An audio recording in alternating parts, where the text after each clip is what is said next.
Hello students, I think you are doing well and you are following my study materials and videos. Today I am going to explain elements and compounds which is related to chemistry of 7th standard.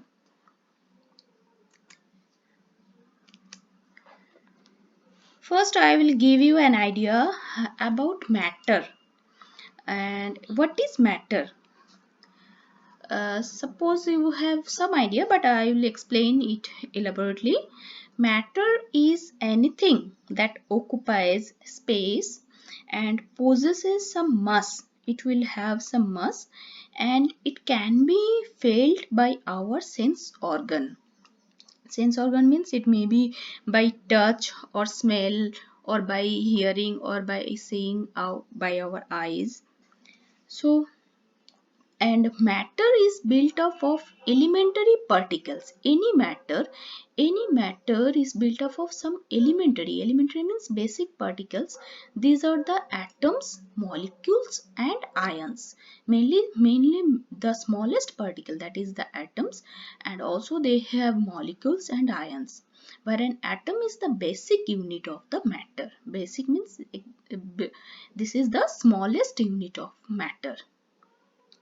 And atoms combine, these atoms combine in different way. That means different the atoms, two or three atoms combine in different way to form the variety of matter.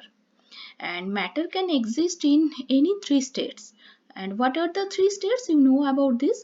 These three states are the solid, liquid or gases. That means any matter can exist one of these three states. It may be any solid state or maybe in liquid state or in gaseous state, gaseous condition.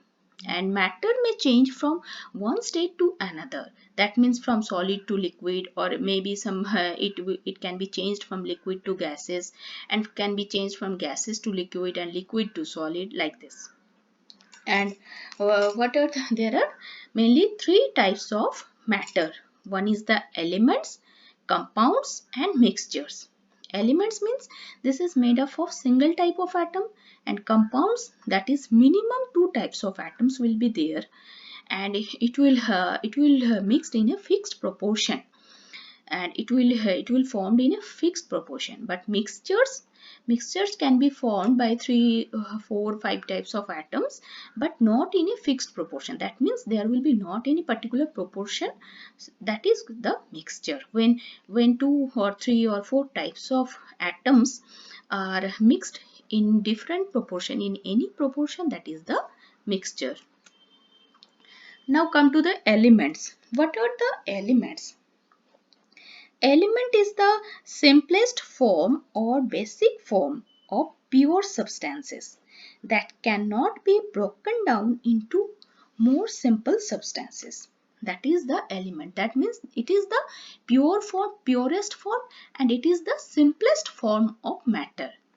And so that it contains only one type of atom. That means not different 3 to 4 types of atom, only one type of atoms. It is formed by only one type of atom, and each element is represented by a particular symbol. Every element has a particular symbol, and I will discuss about the symbol in the later. And the examples of element like carbon, hydrogen, oxygen, nitrogen, sodium, potassium, these are the element. So elements are found in maybe in gaseous state, like oxygen, hydrogen, nitrogen, these are gaseous form. Sodium in solid form, carbon in solid form. So you can see in this diagram, here is carbon is an element and hydrogen is an element, but it forms a compound. Combinedly it forms a compound, but individually the hydrogen is an element, carbon is an element, like this. Now come to the compounds. What are the compounds? A compound is any compound means it is a pure substance. It is also a pure substance like element, and it is formed. Compound is formed when two or more elements, two or more atoms of any element react chemically in a fixed ratio. That means the reaction will occur, that means chemical reaction will occur, and there will be in a fixed ratio. That means 1:4. That is carbon atom, one carbon atom and 4 hydrogen atom will do chemical reaction, and it will form a different compound. And compound can be broken down into 2 or 3 constituent elements. That means after broken down, it will form its constituent element. And chemical properties, after when the compound is formed, the chemical properties of that compound will always differ from its constituent elements. Like this, just you see the examples, then you will have a clear idea. When you see the examples here, you can see that compound, water is a compound, and what are the constituents elements? These are the hydrogen and oxygen. That means hydrogen and oxygen will react chemically in a fixed proportion, and it will form water. So what is the nature of hydrogen? That is gas, and oxygen is also gaseous condition. But when it forms water, mainly water is found in the liquid form, and also it is found in the solid and gaseous form. That is water vapor. Water vapor is the gaseous form, normal liquid water means liquid form, and ice is the solid form. That means the hydrogen and also the properties of hydrogen and oxygen is not found in the water. So the chemical properties of compound always differ from its constituent elements.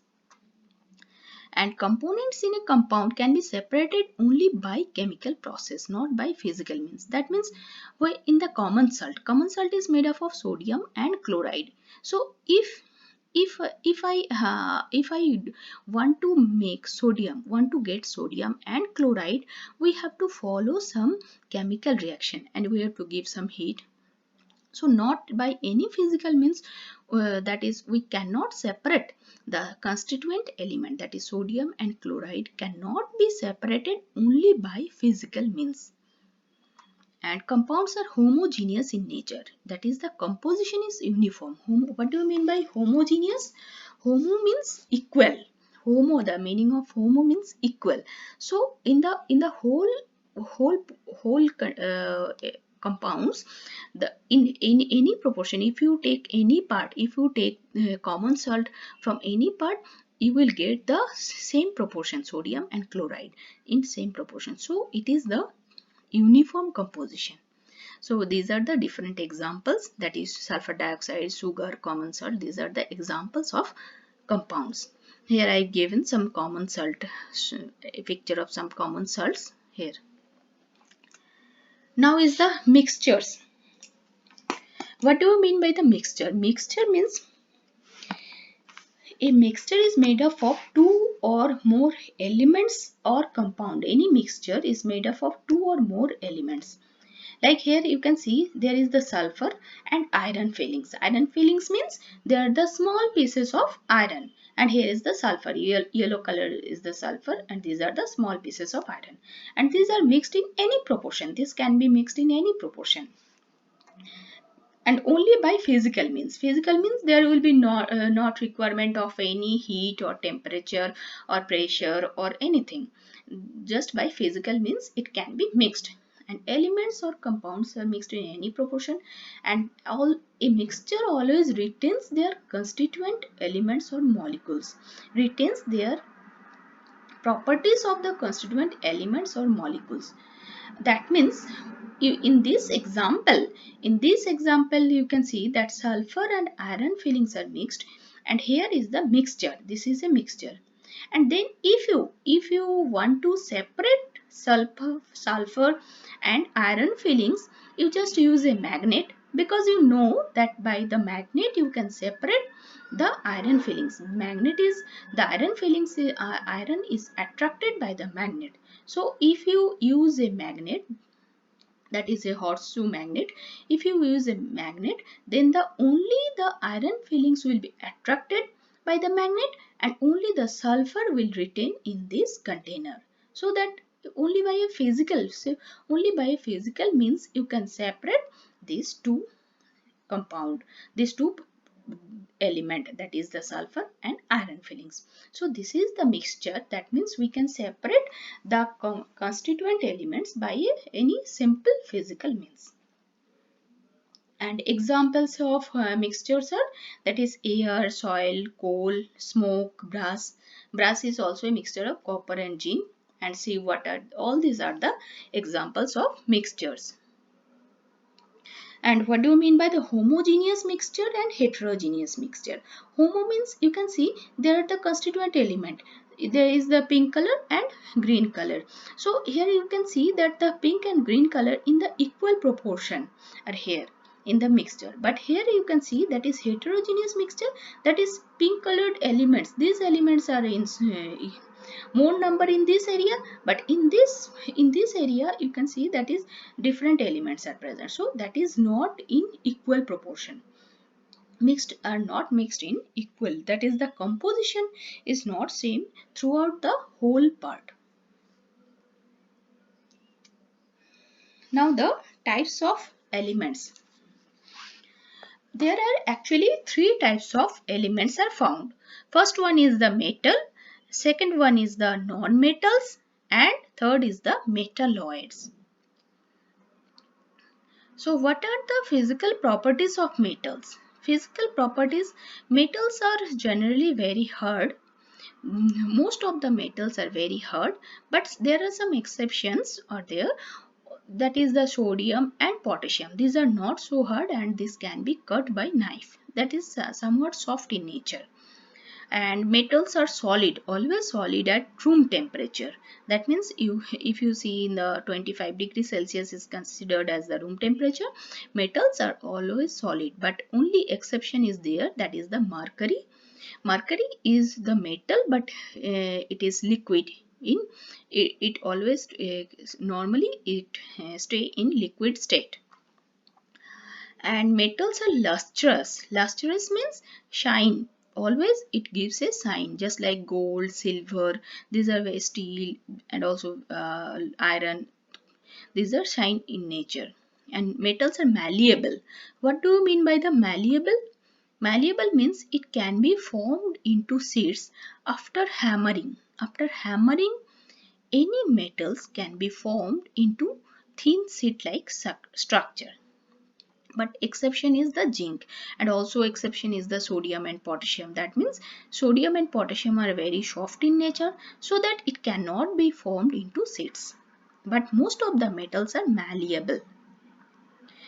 Next is the ductile. Metals are ductile. What do you mean by the ductile? Duct means this, that is the thin pipe like structure.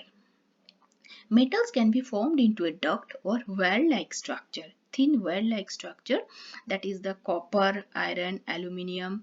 These three metals, mostly these three metals are used for making wire. Wire means electric wire.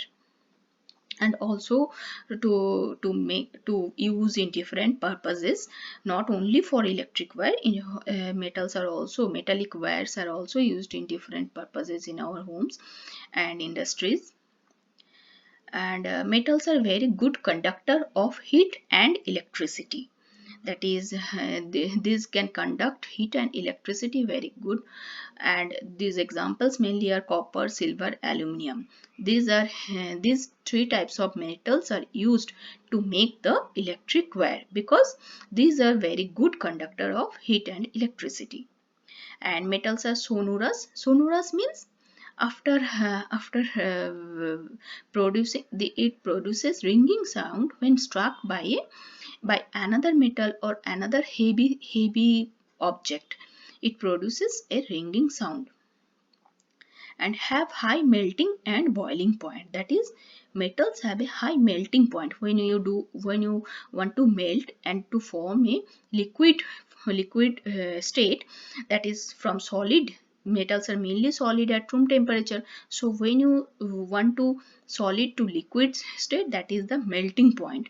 So melting point and boiling point are very high in case of metals. Now those were the chemical physical properties, and now these are the chemical properties of metals. And reaction of metals with oxygen. Any metals react with oxygen to form metal oxides. That is metal plus oxygen, that is metal oxide. Like magnesium plus oxygen, it forms magnesium oxide. And this magnesium oxide is one type of basic oxide.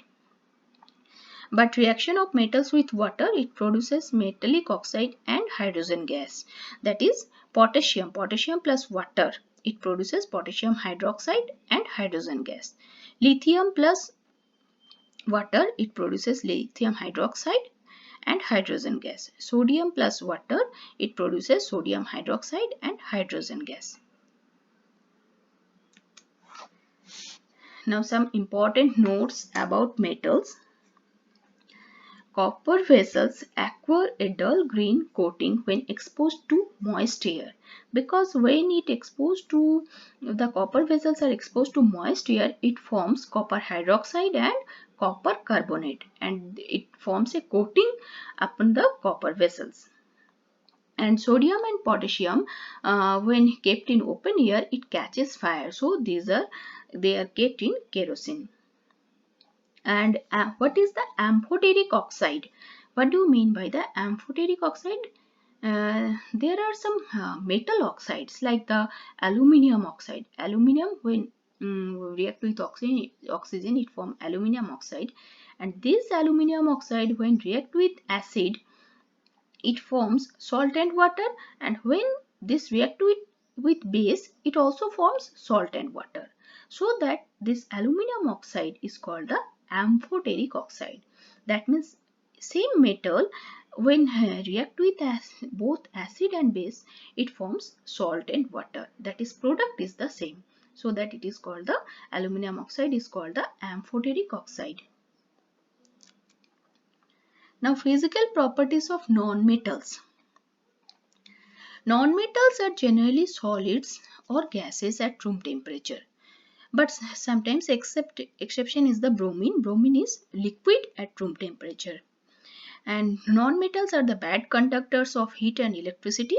But also there is some exception, that is only the graphite. Graphite is also non-metal, but it is very good conductor of electricity. And non-metal is non-malleable, that means it cannot be bitten into sheet like structure, because it is very brittle in nature. That means it is broken down very easily, so that it cannot be made into sheet like structure. Non-metals are generally non-lustrous and non-sonorous, and low melting point. They have a low melting and low boiling points. And some examples are, you can see this is a carbon. Carbon means coal is here. Carbon, sulfur, hydrogen gas, oxygen gas, is sulfur, phosphorus. These are all the non-metals. And chemical properties of non-metals, you can see reaction with oxygen. When sulfur, suppose sulfur is a non-metal, here sulfur is a non-metal, it reacts with oxygen to form sulfur dioxide. That means S plus O2 equal to SO2, sulfur dioxide. And non-metals generally do not react with water, and also non-metals do not react with dilute acids. But non-metals react with concentrated acid, but do not react with dilute acid. Now come to the reactivity series. What is the reactivity series? It is very important for you. You will know in the higher class about the periodic table. In the periodic table, all the metals are non-reactive. All the metals, you know the name of some metals, but all the metals are non-reactive in the same way. Some metals are highly reactive, and some react to other in a medium type, and some are very less reactive to others. And according to the reactivity, metals are arranged in a way where the high reactive metals are placed above And when we go downwards, then the reactivity of the metals decreases. That means from higher level to from above to the bottom, from top to bottom, when you go to the bottom, the reactivity of the metals decreases. Suppose in the calcium, first is the calcium, sodium, sorry, potassium, sodium, calcium, magnesium, aluminum, zinc, iron, lead, like this. Here hydrogen is not any metal, but it is placed here, and copper, mercury, silver, gold are here. In this case, the higher position, the above, the top metals are very reactive, and the bottom, these metals in the bottom position metals are very less reactive. This is the least reactive. So the reactivity decreases when we go from top to bottom. That is, potassium is more reactive than sodium, sodium is more reactive than calcium, calcium is more reactive than magnesium, magnesium is more reactive than aluminum, like this. And here copper, silver, gold are least reactive, and these are called the noble metals. Noble metals means these generally do not react with other metals or other non-metals. So these are called the noble metals. And just like iron, if you see the reaction, iron plus copper sulfate, here you see the position of iron. Here is the iron is higher position and copper is in the lower position, so that iron can replace copper. That means iron can replace copper, it can replace copper, and it can take the position, and it can react with SO4 sulfate, so that it forms iron plus copper sulfate react to form ferrous sulfate plus copper. Because iron is in the higher position and copper is in the lower position, so that iron can replace copper. Same to same, copper and mercury, you can see copper and silver. Here is the copper in higher position, silver is in the lower position.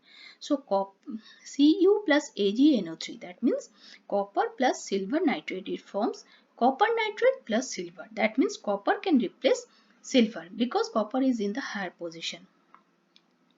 But if you see the silver plus copper sulfate, silver means it is in the, where is the silver? That is lower position, plus copper in the higher position. So that silver cannot replace the copper. So that there will be no reaction. Gold plus copper nitrate, there will be no reaction, because gold is the least position, that is lower position, and copper is in the higher position. So that gold cannot replace copper. So this is the reactivity series of metals. Now come to the metalloids. What are the metalloids? The elements. What are the metalloids? There are, you also notice that there are some elements. There are also some elements in our environment which are not considered as metals and also not considered as non-metals, because they have these are some element which have some properties similar to metal and some properties similar to non-metals.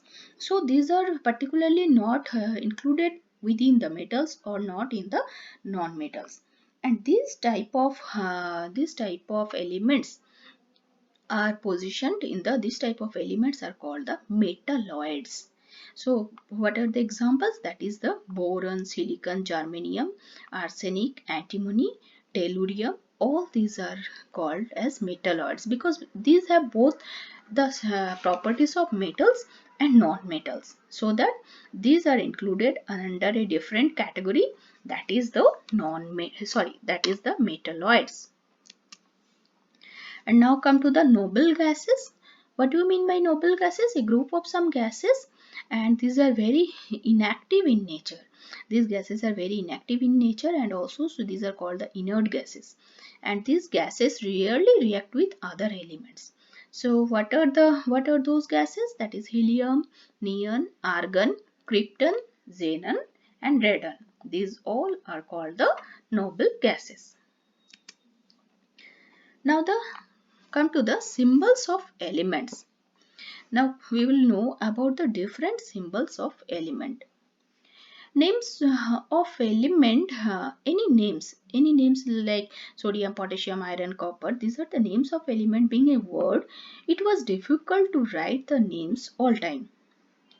So the scientists used different symbols to maintain to mention different element as figures. That is, but it was not so helpful for them. Just like figure means you see the symbols during the Dalton's time. That means scientist Dalton used this symbol like hydrogen as circle with a dot, carbon like this, oxygen that is only a small circle, phosphorus like this, sulfur, platinum, iron, copper, silver, gold, lead, mercury here like this. But uh, this was very difficult. This was also difficult to remember. And so the scientist J.J. Berzelius introduced modern style of symbol to denote a particular element. He used one or two letter. It may be first, maybe the first or second, or maybe sometimes the third letter of the name of the element. And a chemical symbol represent an atom of an element. And today the allocation of symbol for an element is done by the International Union of Pure and Applied Chemistry, that is called UPAC, IUPAC. And symbols of some elements are derived mainly from the English name, but sometimes from the Latin or Greek word. You can see there is the Latin names. All these symbols are taken from the Latin name. You can see there is the sodium. Sodium means in Latin name it is called natrium, and so the first two letter Na is taken. Potassium, Latin name of potassium is Kalium, so K is taken. First letter is taken. Iron means ferrum. Iron, the name of iron is ferrum, so Fe is taken. Copper is taken from cuprum, Cu. First two letters are Cu. Silver from argentum, Ag. And here is the first and third letter is taken. And gold, the name of gold is aurum in Latin word. So Au is taken like this. But some are from the like this. Hydrogen. Hydrogen is H. Helium He. Lithium Li. Beryllium Be. These are the English names of oxygen O. Nitrogen N. Carbon C. These are the symbols of different elements are given here. So guys, I think you understand my videos and you understand my whole topic too much, and I think you will you will get a very good idea. So if you like my video, give a thumbs up and subscribe my channel so that you will get more and more videos later on. So thank you so much.